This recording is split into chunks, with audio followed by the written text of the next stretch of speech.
Hey guys, I hope you're doing well. Today's video, we will be underwriting this deal and showing you guys what we look for in a house when they first get sent to us, either by a wholesaler, our own marketing team, or realtors. So in today's video, we will be underwriting this house and giving you guys a look into what our GM does when she first walks the house to get us a scope of work and the most important things we look for when we are buying rentals for our portfolio or for selling to investors like you guys. Link in the description. We just got this house sent to us by a realtor. It has not yet hit Zillow. We have the ability to buy it for 55 grand. Comps in this area are going for $120 to $130 a square foot. Okay, so we have not seen the inside of it yet. This is the first look. Brick, we love that. And also, if you're new here, this is Antonio. I talk about him a lot. He's the reason we're able to get so many deals under contract. He's the one constantly closing sellers. He is fully in charge of the acquisition side of the business. And this deal was sent to him from our big network of realtors. So Antonio is the one who is constantly negotiating with realtors, wholesalers, and sellers to get us a house under contract every 2 days. Normally, what we're about to do is done by our GM. We do not physically walk properties hardly ever. Our GM does it, and we have a procedure for the scope of work. So we're going to show you what that procedure is for the scope of work, what she is looking for, how she bids it, underwrite the deal, and by the end of this video, you guys and us will know whether this is a deal or no deal. Let's get to it. So first reaction here, we do not know what we're getting into. Let's take a look in. All right, it's got that smell. Oh my gosh. It's got that smell. Let's check this out. This is crazy, guys. It just has that smell, that latent tenant that is just doing bad stuff in here smell. So we know that smell well. Too well. But it's always a sign of a good deal. Dude, it is disgusting in here. Dude, this is nothing compared to... This is why I just don't like walking houses anymore. Got a trampoline. I don't want to go back there, bro. So, okay. Definitely foundation. So first things you're looking at, this is Formica? That is Formica. It's Formica. This tile in here is really... What the... Let's take a look, guys. Wow. Let's take a look here. These were some messy folks. Very messy, folks. What do we got? Yo, there's a trampoline. Yeah, that's what I saw. You want it? Take it back. All right, so some damage here. Whoa. That was me. All right. So we're gonna just walk through it real quick and we'll get more details. You kicking.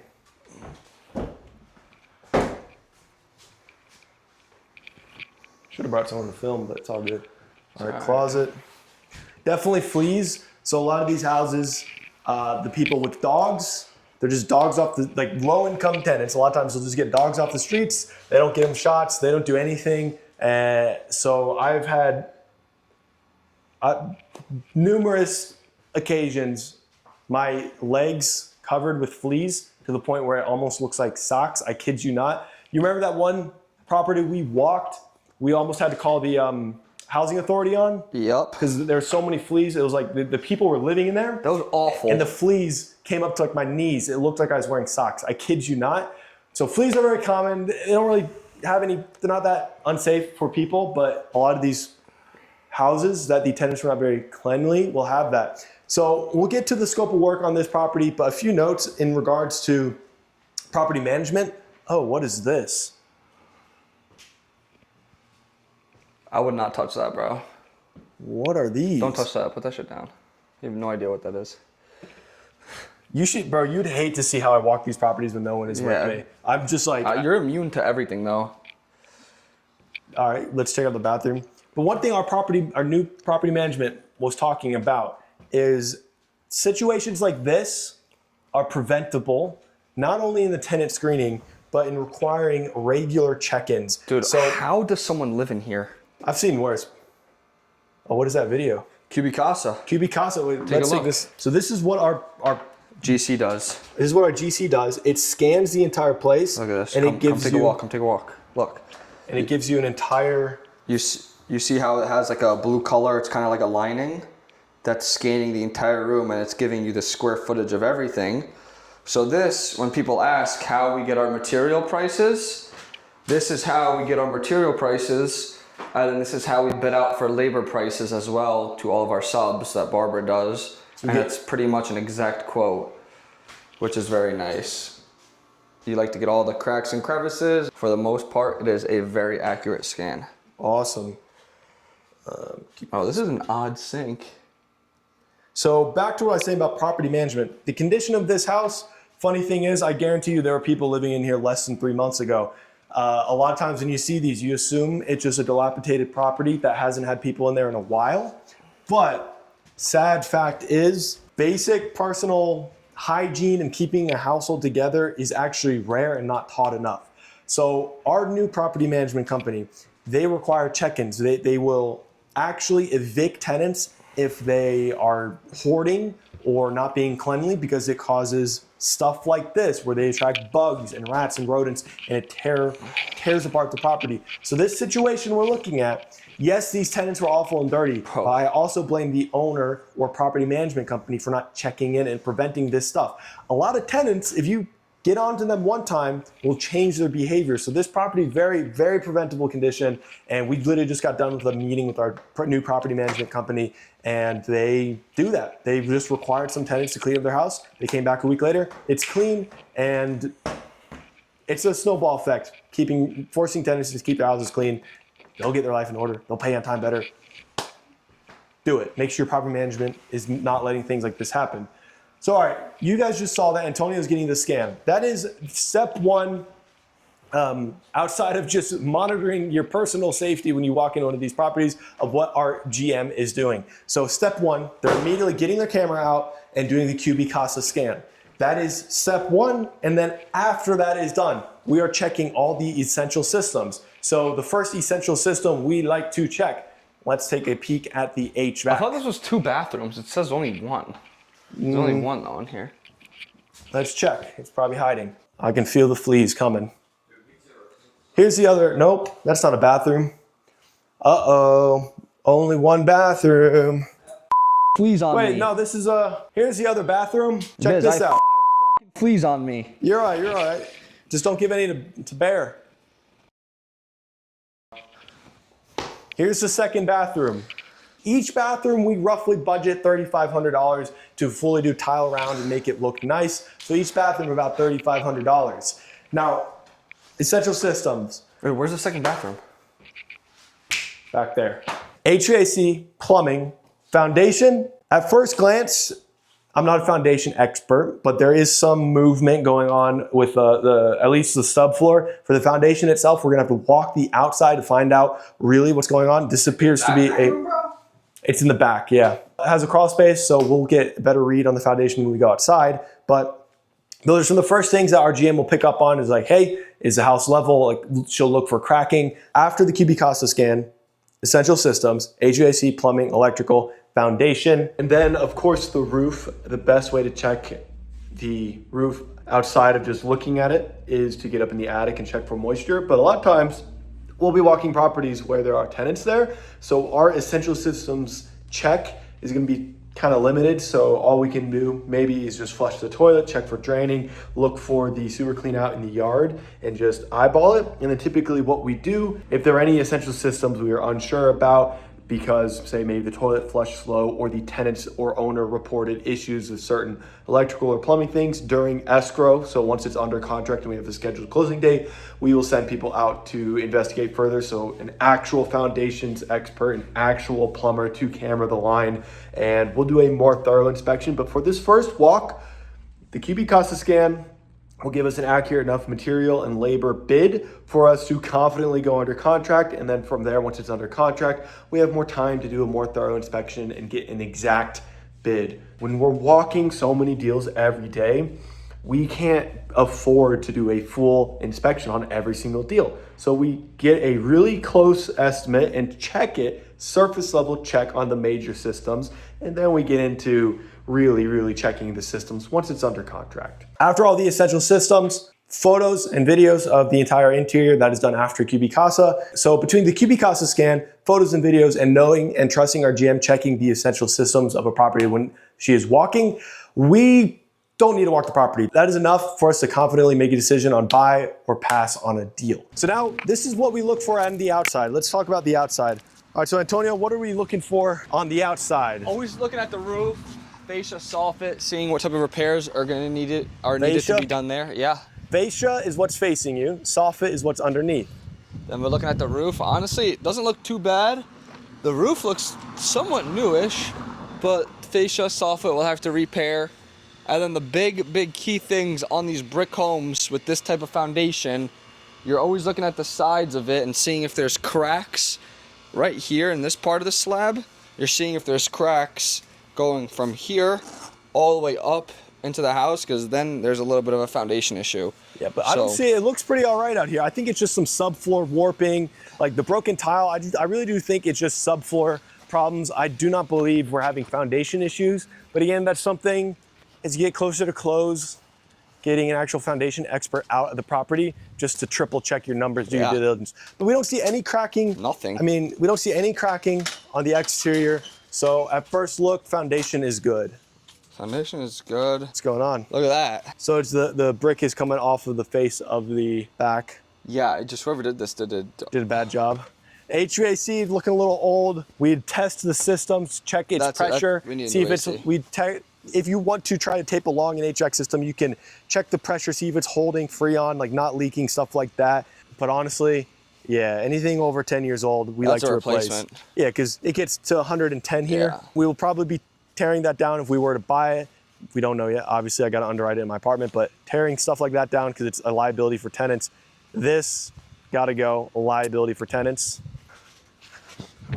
Oh, shit. Grown man, by the way. Dude, it's a good trampoline.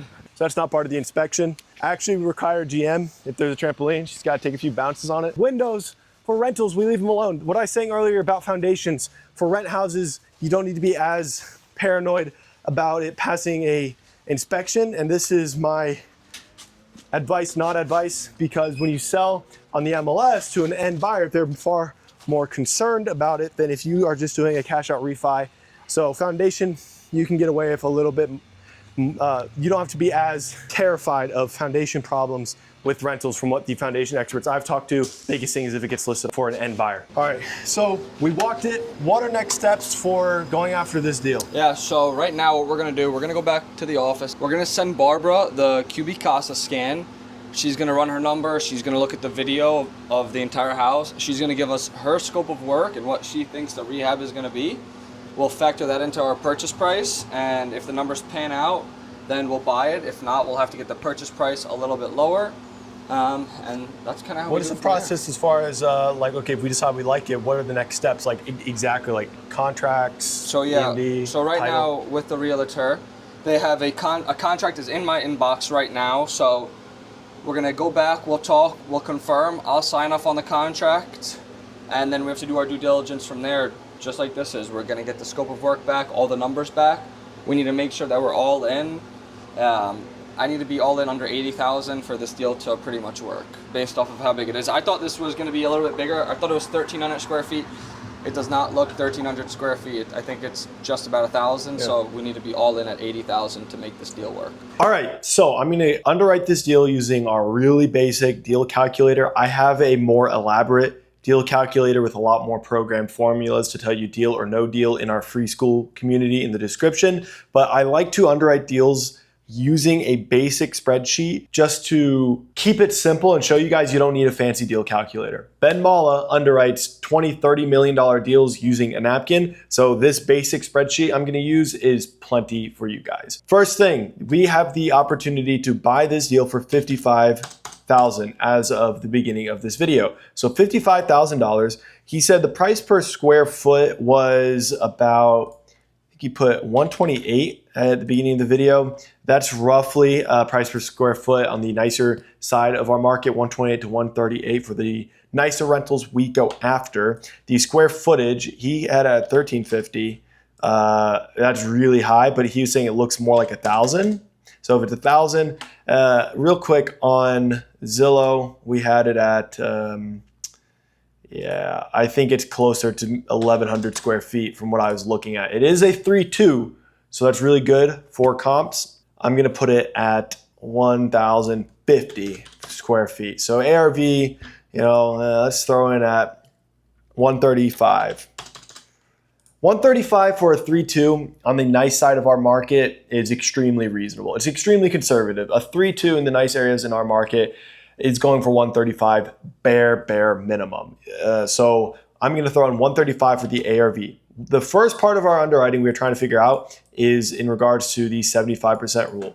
Why is it the 75% rule? It's because our lender and most lenders for sub $175,000 homes has a maximum LTV, loan to value of the property, of 75%. Meaning if your all in cash out of pocket to acquire and remodel the deal is 75% of the market value, you get all of your money out of the deal. When you get all of your money out of the deal, that means you can go right into the next deal. So here we are, $55,000 purchase price. We recorded this video on a Friday, so I did not get back the completed scope of work yet, but I believe from the QB Casa scan and the quick text back, we were sitting around a $50,000 remodel. Okay. Cash out refi 101. I'm throwing in though lender and holding costs. So if we were to acquire this using hard money, there's roughly $8,000 of additional fees we need to factor into the deal. So throwing in the hard money on the front end, that really hurts the numbers on this deal. So I'm going to go ahead and remove this because Antonio and I, if we acquire this, would be using cash. So that puts us at an all-in 107.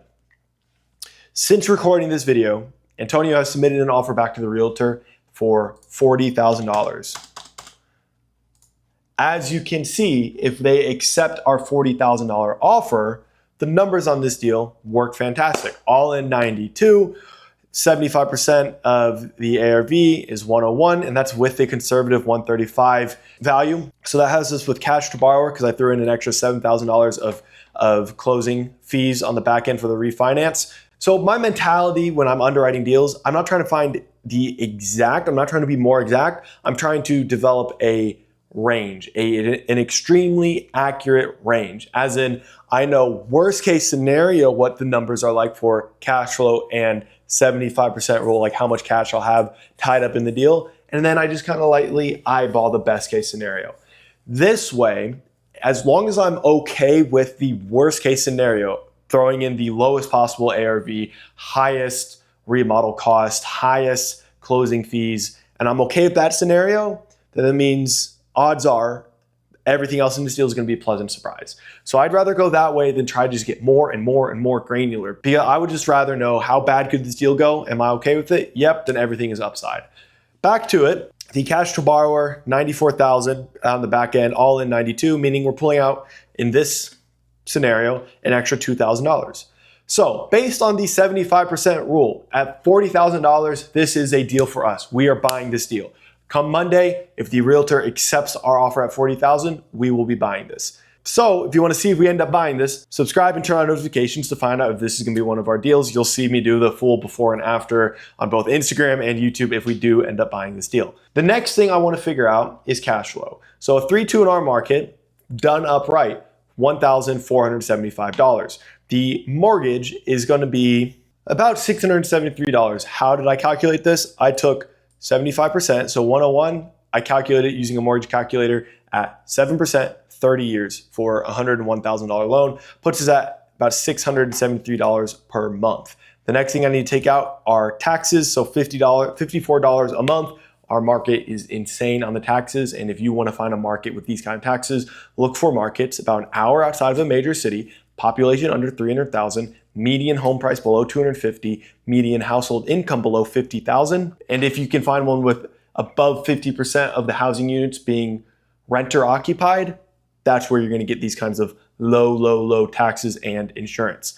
Insurance, $100 a month. Property management, that is going to be 10% of rent collected. So if we collect $1,400, then the property manager gets paid $140. Next thing is maintenance and repair reserves. Because we're doing a full remodel, I would like to believe that it'd be less than 5%, and that's typically what we assume. But if I want to be more conservative, I will throw in the numbers at 10%. So 10% of rent going to maintenance and repair reserves. That brings us to cash flow being over $200 per month. That's amazing. A few things I want to do. When I underwrite rent, I first do off of my base assumptions of, okay, yeah, 3.2s in a market, rent for this much, maintenance and repair this much, vacancy this much. From there, I like to just absolutely pillage these numbers to see lowest of lows, what is this property making us? So let's throw this in at $1,350. So we have 3.1s in our market, renting for $1,350 all the time if they're done up nicely. This has some small square footage, so I want to see what it looks like at $1,300. Okay, I'm still cash flowing $82 a month. Let's throw up maintenance and repair to say 15%. So at 15%, okay, $17. So if say maintenance and repair for some reason ends up being 15% of our monthly rent and we rent this for the price of a 3.1 in our market, I'm happy with $17 a month in cash flow because our mortgage is principal and interest. So we're getting the debt pay down every month regardless of cash flow. So the other ways we're winning on this deal, we get that huge swing in equity. So remember, 75% rule, meaning we created 25% of equity. That did not come out of our pocket. That was from us doing a value add remodel. So that 25% of equity left in the deal goes to our net worth, and it was a tax-free event. So from here, what we will be doing to confirm if we buy this deal or not is the following. First, purchase price. You win on the purchase price. We will be finding out if the realtor accepted our offer. If the realtor accepted our offer, great. At $40,000, we will be going under contract. After we are under contract, we will find out what our true renovation cost is. I think $50,000 is on the high end for a 3.2. We realistically can get this done for $40,000 to $45,000. If that is the case, then we will be pulling out significantly more capital than we put in. But again, I want to emphasize this is in the underwriting phase of the deal. You want to underwrite really conservatively and get an understanding of what the worst case scenario looks like for the deal from both the 75% rule perspective and the cash flow perspective. If you're okay with the worst case scenario, then everything else is upside when things go right in the deal. That's how we underwrite our deals. Basically what you saw today is a procedure that our team, our boots on the ground, does for every single deal, whether we buy it, we wholesale it, or sell it to some of our investors we work with. If you want to do deals like this, you want to buy deals like this, have our team do the remodel, our team manage it, our lenders lend on it, please click the link below. Otherwise, like and subscribe, comment, be nice, be mean, let me know what you see more of, and see you guys next time. Let's do it.